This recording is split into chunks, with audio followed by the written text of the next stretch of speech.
नमस्कार, news one India में आप सभी का स्वागत। आपके साथ मैं अर्चना कौशल, मेरे साथ मेरी सहयोगी नैना। और आज बात क्योंकि महाकुंभ की हो रही है और महाकुंभ से जुड़ी हुई सबसे पहले सबसे बड़ी खबर आपको बताते हैं। तो बड़ी खबर का रुख करेंगे और महाकुंभ हादसे की बात करेंगे। महाकुंभ हादसे को लेकर बातचीत करेंगे। महाकुंभ हादसे को लेकर अखिलेश यादव का पोस्ट है। तो महाकुंभ हादसे को लेकर अखिलेश यादव का पोस्ट सामने आया है, जिसमें अखिलेश यादव ने कुंभ में सेना लगाने की मांग की है। सेना लगाने की मांग की गई है और उसी के साथ महाकुंभ हादसे को लेकर अखिलेश यादव ने ये कहा है, प्रशासन प्रबंधन तत्काल सेना को सौंप देना चाहिए। विश्व स्तरीय व्यवस्था के दावों की सच्चाई सबके सामने है। जो लोग मिथ्या प्रचार कर रहे थे उन्हें पद त्याग देना चाहिए। तो ये अखिलेश यादव ने पोस्ट किया है। वहीं हादसे में घायल लोगों की नैतिक जिम्मेदारी लेते हुए पद त्यागें, ऐसा अखिलेश यादव ने पोस्ट किया है। तो एक बार फुल स्क्रीन आपको दिखाएंगे क्या क्या पोस्ट में तमाम बड़ी बातें अखिलेश यादव ने लिखी है, क्योंकि देखिए लगातार महाकुंभ को लेकर अखिलेश यादव जब महाकुंभ की शुरुआत भी नहीं हुई तब से व्यवस्थाओं को लेकर सवाल उठाते रहे। और अब एक और पोस्ट उनका सामने आया जिसमें अखिलेश यादव साफ तौर पर कहते नजर आ रहे हैं कि अब ये जिम्मेदारी सेना को सौंप देनी चाहिए। तो वहीं पर विश्व स्तरीय तैयारियों का जो दावा कर रहे थे उसको लेकर भी प्रहार किया है अखिलेश यादव ने। और देखिए ये बड़ा एक अलग अंदाज है अखिलेश यादव का कि वो अपने एक्स पर पोस्ट के माध्यम से लगातार सरकार को टारगेट करते हैं, सरकार पर कई तरह के सवाल उठाते हैं, सरकार की व्यवस्थाओं को लेकर सवाल उठाए जाते हैं। अब क्योंकि जो आज महाकुंभ में हुआ है उसको लेकर एक और मौका विपक्ष को मिला, तो अब अखिलेश यादव ने तुरंत पोस्ट करते हुए कह दिया कि महाकुंभ में अब जो जिम्मेदारी है वो सेना को दे देनी चाहिए। ये पोस्ट भी आपको दिखा रखे हैं जिसमें अखिलेश यादव ने साफ तौर पर यह कहा है कि जो बड़े बड़े दावे करते थे तैयारियों के कि विश्व स्तर पर तैयारी होगी, उनको पद त्याग देना चाहिए। ये भी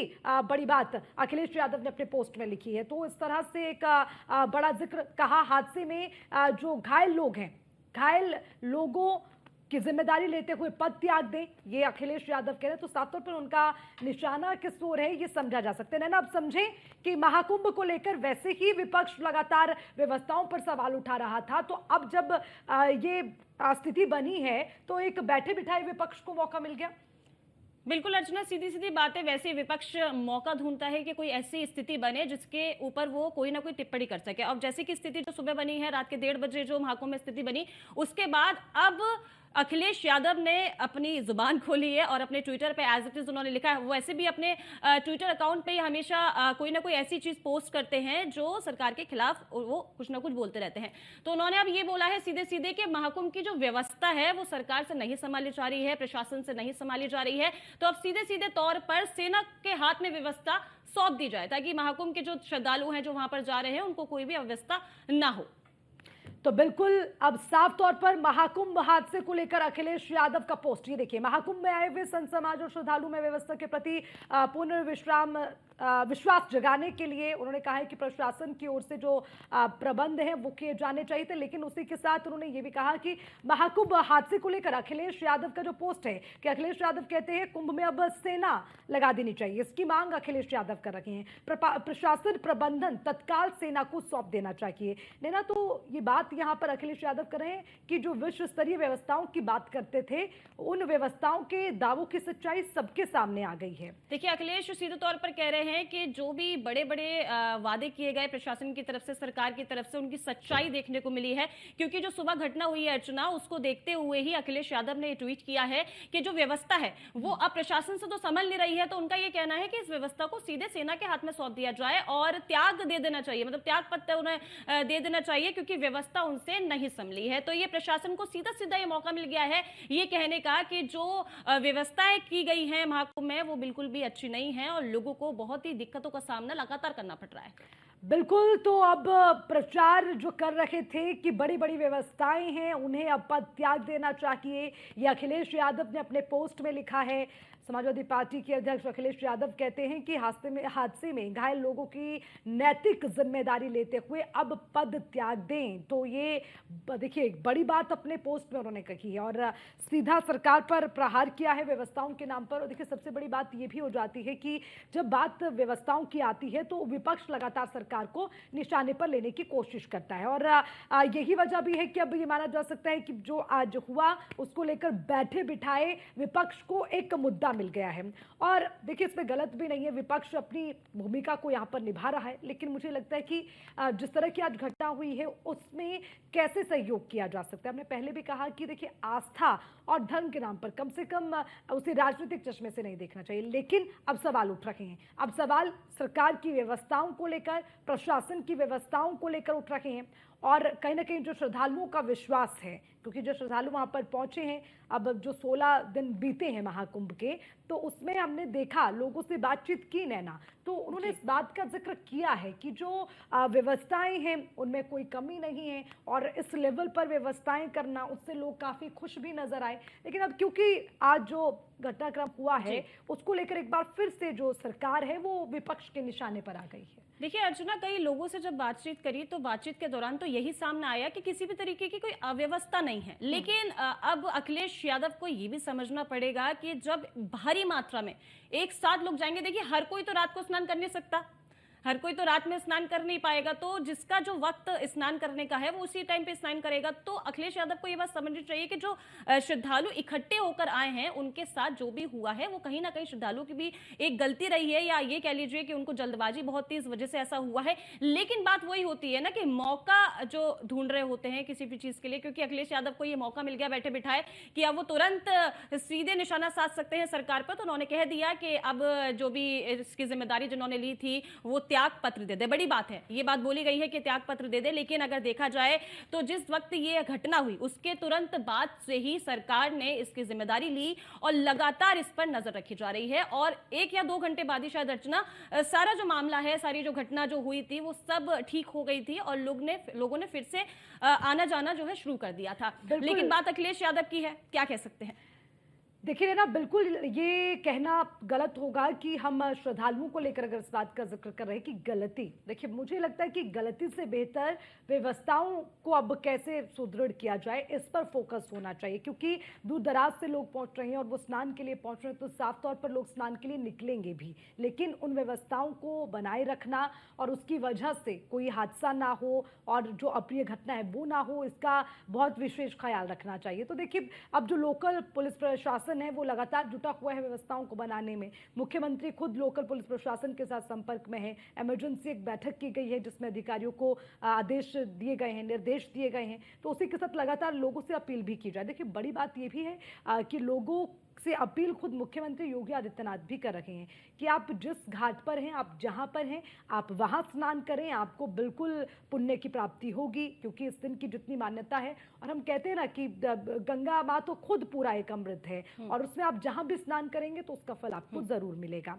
तो इसी पर ज्यादा जानकारी के साथ हमारे संवाददाता एस के वाजपेयी हमारे साथ जुड़ गए हैं, उनसे भी ज्यादा अपडेट लेते हैं। एस के वाजपेयी, देखिए आज महाकुंभ को लेकर सुबह से हम लगातार तस्वीरें देख रहे थे, लेकिन अब अखिलेश यादव का एक पोस्ट आया है जिसमें वो कह रहे हैं कि विश्व स्तर की व्यवस्थाओं के दावों की पोल खुल गई। जो बड़े बड़े दावे कर रहे थे व्यवस्थाओं को लेकर, अब उन्हें त्याग पत्र दे देना चाहिए और वहां पर ये जिम्मेदारी सेना को देनी चाहिए। निश्चित तौर पर सपा अध्यक्ष अखिलेश यादव की तरफ से इस तरीके का एक पोस्ट किया गया है जिसमें वो मेला प्रशासन को लेकर कई सवाल उठा रहे हैं, लेकिन सीधी सी बात है कि विश्व का सबसे बड़ा आयोजन है और सबसे बड़ी संख्या में आज की डेट में करीब 4.5 करोड़ श्रद्धालुओं ने स्नान किया है। और सीधे तौर पर अगर हम देखें तो अब तक जो 2 पहले अमृत स्नान हुए हैं उन दोनों स्नान में सबसे ज्यादा संख्या आज की है। हालांकि प्रदेश सरकार की तरफ से काफी व्यवस्थाएं की गई हैं। लगातार आपने देखा है कि जब से ये घटना सामने आई है उसके बाद से लगातार जो प्रशासन है वो लगा हुआ है, फौरी तौर पर लोगों को तत्काल जो घायल हुए हैं उनको इलाज उपलब्ध कराया जाए, जो आ रहे हैं उनको सुगमता पूर्वक घाटों तक पहुंचाया जाए, जिसको लेकर मुख्यमंत्री की तरफ से भी अपील की गई है कि आप ये ना सोचे कि आपको संगमनोज की तरफ जाना है, अगर आप दूसरे गंगा घाट के पास में है, सरकार ने व्यवस्था कराई है, वहां भी स्नान कर सकते हैं, आपको वहां पर भी उतना ही पुण्य मिलेगा। हालांकि इसको लेकर सपा अध्यक्ष अखिलेश यादव सवाल जरूर उठा रहे हैं, मेला प्रशासन के अधिकारियों को कटघरे में खड़ा कर रहे हैं और इस पूरी व्यवस्था पर भले ही उनकी तरफ से सवाल उठाए गए हों, लेकिन ये भी चीजें ध्यान रखना चाहिए कि विश्व का सबसे बड़ा आयोजन है और कहीं न कहीं इसमें बहुत सारे लोगों की सहभागिता है। जहां एक तरफ सरकार की तरफ से चीजें की जा रही है, तो वहीं स्थानीय प्रशासन भी इस पूरे आयोजन को लेकर पूरी तत्परता से लगा हुआ है। बड़े पैमाने पर पुलिसकर्मियों और दूसरे विभागों के लोग भी लगाए गए हैं।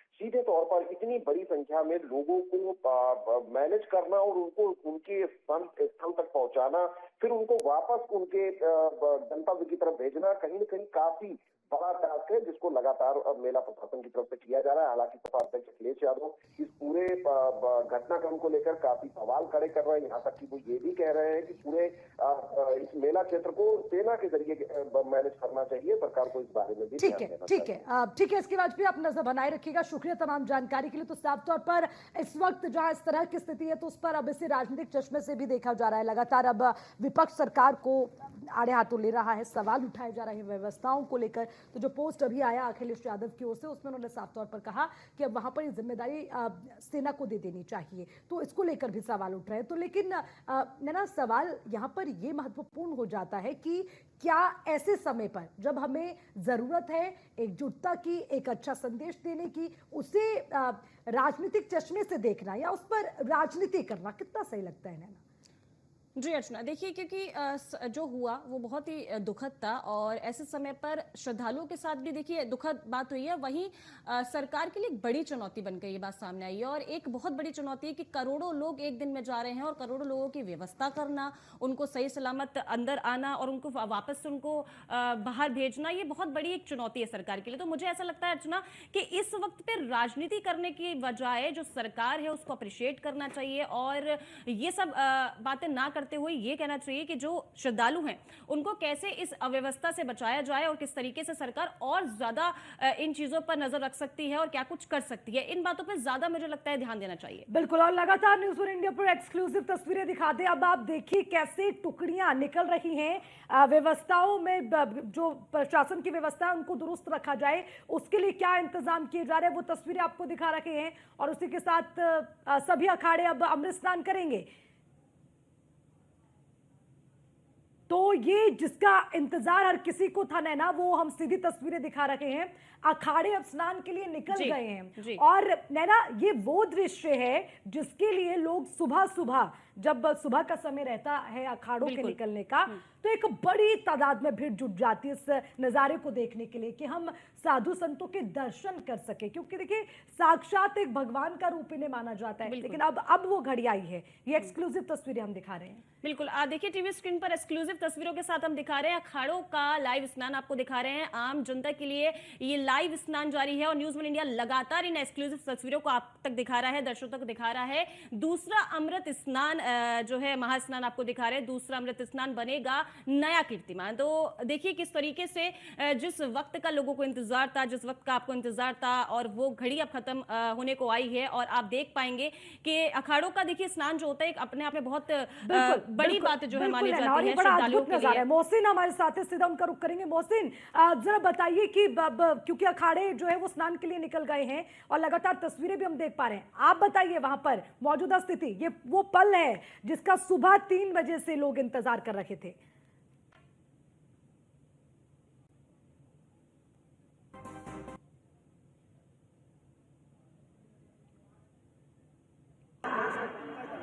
मोहसिन मेरी आवाज पहुंच पा रही है अब तक?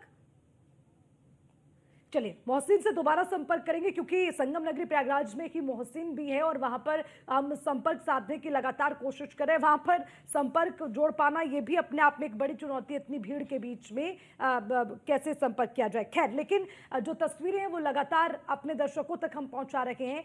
ये वो तस्वीरें हैं जिसके लिए जो लोग हैं वो तो इंतजार करते ही हैं, लेकिन मुझे लगता है जो नागा साधु हैं वो भी इसके लिए लगातार इंतजार करते हैं। नागा सन्यासी है वो इंतजार करते हैं कि वो कब स्नान के लिए निकले और ये एक क्रम रहता है, क्रमवार तरीके से तमाम जो अखाड़े हैं वो निकलते हैं। सबसे पहले कौन सा अखाड़ा स्नान करेगा, उसके बाद कौन सा अखाड़ा स्नान करेगा, तो ये एक सूचीवार तरीके से व्यवस्थित तरीके से रहता है। लेकिन ये तस्वीरें दिखा रखे हैं पुलिस प्रशासन के साथ जो अखाड़ों की वहां से वो निकल रहे हैं, प्रस्थान कर रहे हैं स्नान के लिए। तो ये तस्वीरें हैं, ये अद्भुत नजारा है जिसका साक्षी आज हर कोई बनना चाहता है। और मुझे लगता है इसी के लिए जो वहां पर श्रद्धालु हैं वो भी जुटते हैं, इंतजार करते हैं। मोहसिन, मेरी आवाज अगर आप तक पहुंच पा रही हो तो मेरा आपसे सवाल यही है कि अखाड़े स्नान के लिए निकल चुके हैं, कौन सा अखाड़ा है सबसे पहले प्रस्थान कर रहा है और स्नान करेगा, क्या मौजूदा जानकारी है, जरा बताइए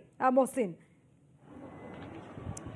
देखिए अर्चना, मैं आपको बता दूं कि आज मौनी अमावस्या को लेकर जो दूसरा अमृत स्नान था उसका लेकर 13 अखाड़ों को आज अमृत स्नान करना था और उनका क्रम भी बाकायदा जारी हो गया था। समय सीमा भी तय कर दी गई थी कि कौन सा अखाड़ा किस वक्त जो है अपने अखाड़ों से त्रिवेणी घाट के लिए प्रस्थान करेगा और कितने बजे तक वो त्रिवेणी घाट पर स्नान करेगा और उसके बाद वो वापस प्रस्थान करेगा अपने अखाड़ों के लिए।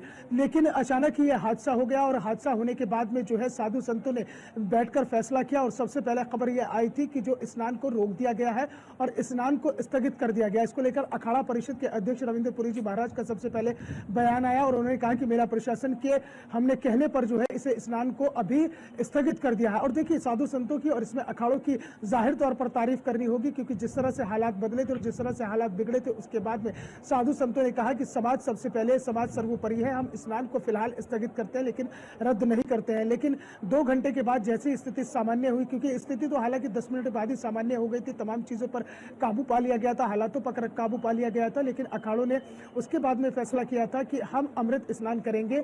लेकिन अर्चना, इसमें सबसे बड़ी बात यह है कि 14 जनवरी को जब मकर संक्रांति पर पहला अमृत स्नान हुआ था, उस अमृत स्नान में और इस अमृत स्नान में बहुत फर्क हो गया है। सबसे पहले आज जब यह हादसा हुआ उसके बाद जो है जूना अखाड़े ने, जूना पीठाधीश्वर स्वामी अवधेशानंद जी महाराज और स्वामी रामदेव महाराज के साथ जो है वो एक प्रतीकात्मक स्नान किया था, जिसमें इष्ट देवताओं को स्नान कराया गया था और उसमें भालों को स्नान होता है। सूर्य देव और भैरव प्रकाश, ये दोनों भाले होते हैं जो इष्ट देवता माने जाते हैं और इष्ट देवताओं को स्नान कराने के बाद में लोक कल्याण के लिए और जो इस हादसे में हताहत लोग हुए हैं उनकी आत्मा की शांति के लिए ये पूरी तरह से पूजा अर्चना हुई और ये स्नान हुआ। उसके बाद में रविंद्र पुरी जी महाराज का ये बयान आया कि हम स्नान करेंगे लेकिन अब राजशाही अंदाज नहीं होगा। तो तस्वीरों में भी अर्चना और नैना आप देख सकते हैं कि अब जो अखाड़े स्नान करने के लिए निकले हैं, अमृत स्नान करने के लिए, उसमें कोई राजशाही अंदाज नहीं है, वो राजशाही ठाट बाट नहीं है, वो गाजे बाजे नहीं है, वो उस तरह से शाही रथ उस तरह से तैयार नहीं है कि जिस तरह से आम दिनों में जब अमृत स्नान होता है उसको लेकर किया जाता है। तो अब केवल एक रस्म अदायगी है, क्योंकि अमृत स्नान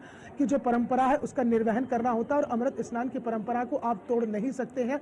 और यही साधु संतों ने अपील की थी और यही अखाड़ों को लेकर जो मेला प्रशासन की बातचीत थी वो की गई थी। लेकिन उसमें देरी इसलिए हुई है क्योंकि पहले समय निश्चित हुआ था कि 11 बजे जो है अखाड़े निकलेंगे अखाड़ा क्षेत्र से और वो जो है कूच करेंगे त्रिवेणी घाट के लिए। लेकिन वो फिर समय सीमा बढ़ाकर 11:30 हुई, फिर 12 हुई।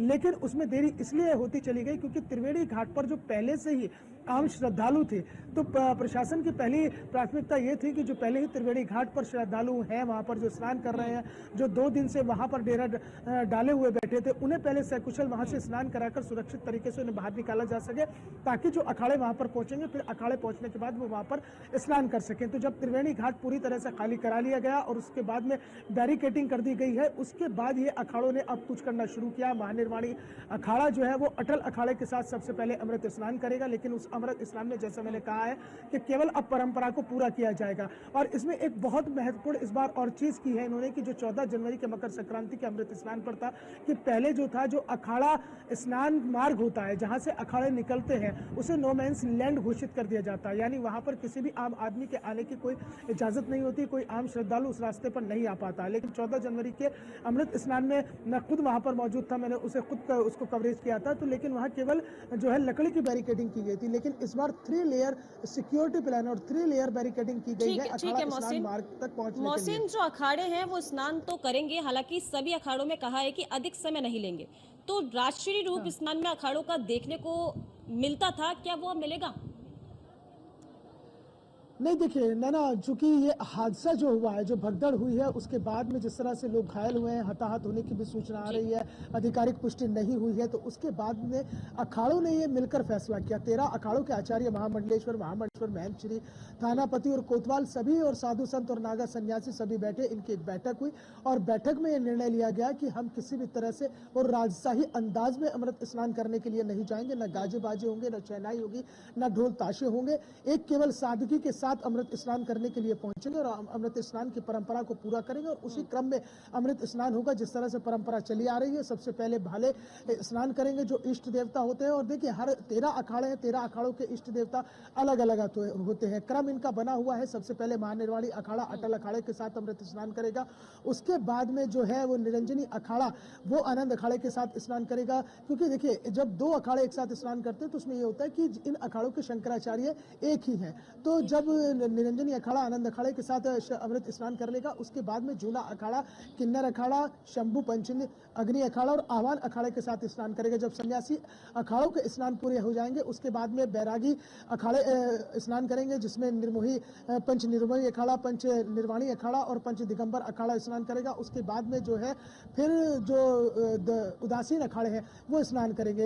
आपने बिल्कुल ठीक कहा है, क्योंकि पहले जो होता था अमृत स्नान में जो एक समय निश्चित है वो 40 मिनट एक अखाड़े को दिया जाता है कि जब वो घाट पर पहुंच जाते हैं तो 40 मिनट के अंदर स्नान करने का उन्हें समय दिया जाता है और 40 मिनट के बाद उन्हें वहां से कूच करना होता है। लेकिन अब चूंकि समय बहुत कम रह गया है तो इसलिए जो है उस समय में कटौती कर दी गई है और खुद अखाड़ों ने यह खुद से फैसला किया है कि वो 40 मिनट स्नान नहीं करेंगे बल्कि उससे कम समय में स्नान करेंगे। एक महत्वपूर्ण जानकारी और हम न्यूज़ वन इंडिया के माध्यम से अपने दर्शकों से साझा करना चाहते हैं कि ज्योतिषाचार्यों के दृष्टिकोण से अगर देखते हैं तो देखिए नैना और अर्चना, एक महत्वपूर्ण बात है, न्यूज़ वन इंडिया पर ये सबसे पहले हमने सटीक जानकारी दी थी कि ज्योतिषाचार्यों के दृष्टिकोण से जो ब्रह्म मुहूर्त था वो तो निकल गया, लेकिन शुभ मुहूर्त जो अमृत स्नान का है वो आज पूरे दिन है। आप पूरे दिन में किसी भी वक्त अमृत स्नान कर सकते हैं। और दूसरी सबसे महत्वपूर्ण बात यह है कि इस बार जो है समुद्र मंथन तुल्य योग बन रहा है। 144 साल बाद समुद्र मंथन तुल्य योग बना है, जिसमें मकर राशि में जो है चंद्रमा, सूर्य और बुध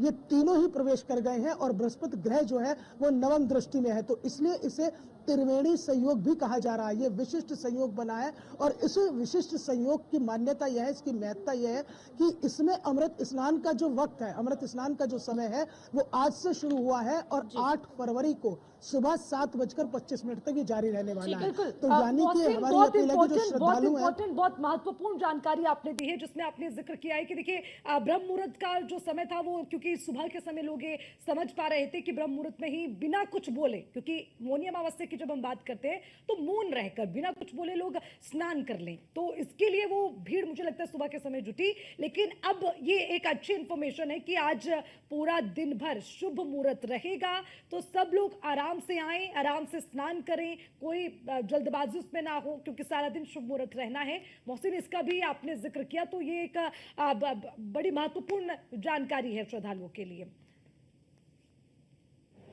तो इसी के साथ मोहसिन आप बने रहिएगा, लगातार अपडेट आपसे लेंगे, लेकिन यहाँ वक्त एक छोटे से ब्रेक का।